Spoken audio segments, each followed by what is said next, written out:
dari kuasa hukum siapa? T Manajemen, dari T Manajemen, yang pada saat klarifikasi saat itu mereka beberapa kali dan ada beberapa hal juga yang disinggung terkait dengan laporan yang kami lakukan. Untuk itu kami akan memberikan ruang kepada teman-teman media untuk bertanya, dan juga sekaligus akan kami jelaskan untuk ditanggapi beberapa pertanyaan-pertanyaan dari kuasa hukum T Manajemen. Untuk itu kami persilakan.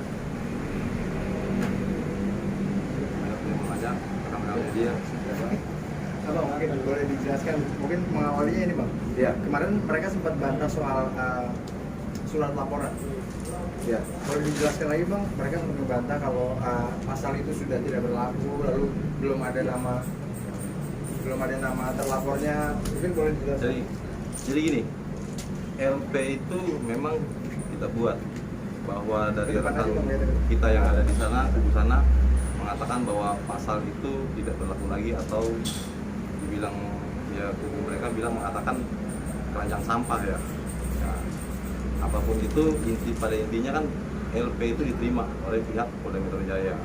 Terkait frasa yang tidak berlaku lagi, seingat saya memang ada frasa dari MK, yaitu perbuatan yang tidak menyenangkannya saja.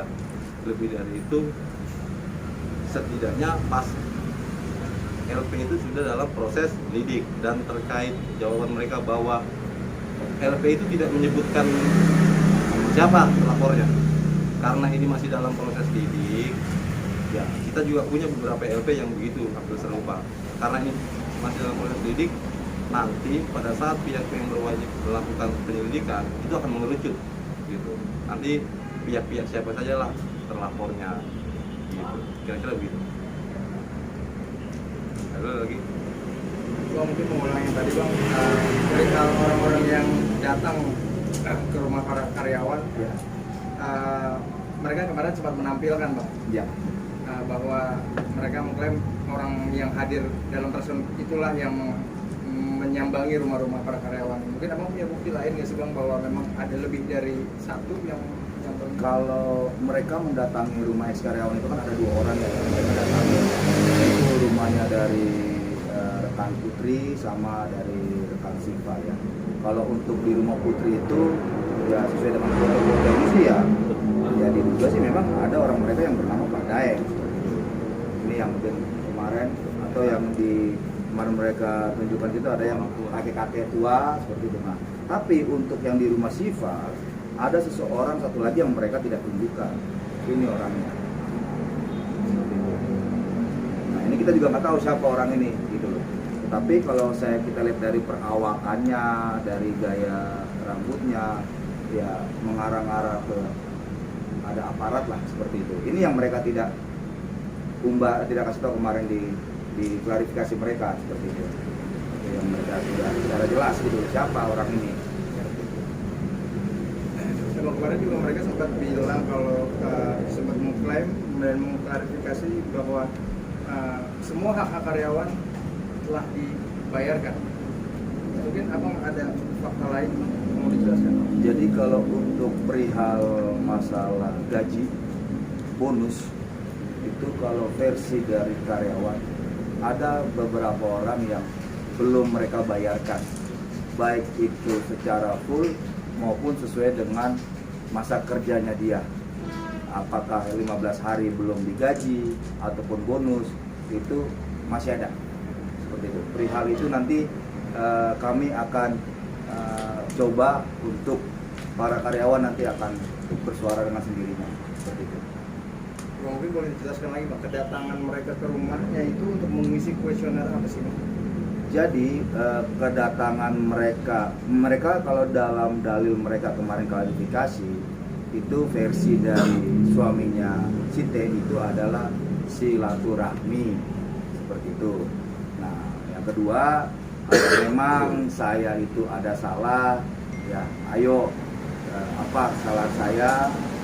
Cuma di sini yang kita sesalkan, kenapa dia harus menyuruh orang lain? Kenapa enggak suaminya T itu aja yang datang langsung ke rumah kediaman Siva, ke rumah kediaman Putri.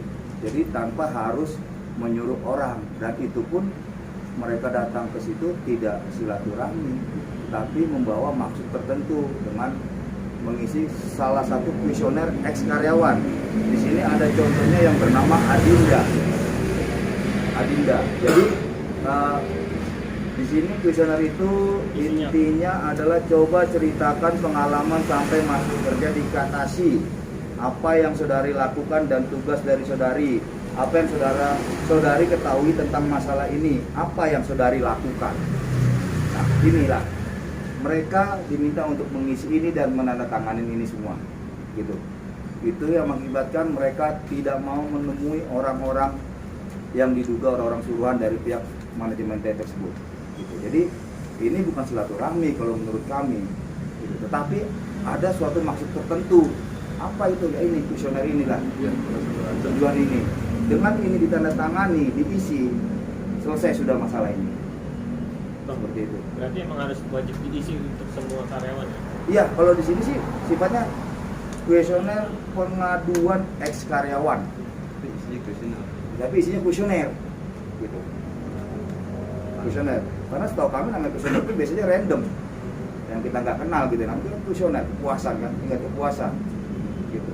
Bisa dibilang selain harus diisi, wajib diisi, ada unsur paksa juga gitu. Dan harus ditandatangani. Harus ada.